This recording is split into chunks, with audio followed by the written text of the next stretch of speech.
Un meurtre, ce sont des violences volontaires avec arme, et entraîner la mort sans intention de la donner. Comment votre client a-t-il accueilli ce résultat, sachant qu'il part quand même en détention, en réclusion criminelle ce soir?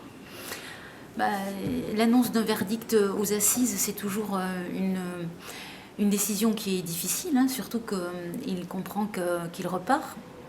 Ce que je note, moi, c'est qu'on est parti d'un maximum de 30 ans, puisqu'il était poursuivi pour homicide volontaire, que la cour d'assises a requalifié en coup mortel, qu'il a été requis 18 années et qu'aujourd'hui, Frédéric de Chérancé a pris une condamnation qui est ramenée à 12 ans. La cour d'assises n'a pas retenu les conditions de la légitime défense. Voilà, donc aujourd'hui Frédéric est sous le coup de ce verdict. Voilà, on va réfléchir calmement, mais il est évident que sous le coup de cette nouvelle, il n'est pas en mesure de véritablement prendre de décision, quelle qu'elle soit d'ailleurs. Je crois qu'il faut un peu de temps et garder de la distance. Difficile de réagir à chaud, en tous les cas, c'est pas ce que je lui demande.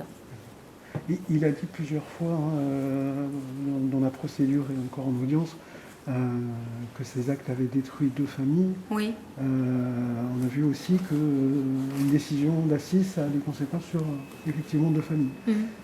Qu'est-ce que vous pouvez dire aussi pour la famille de Chérancé? La difficulté, c'est bien ce qu'il avait pressenti, Monsieur de Chérancé, c'est que se retrouver aux assises, c'est toujours 2 destins qui sont brisés.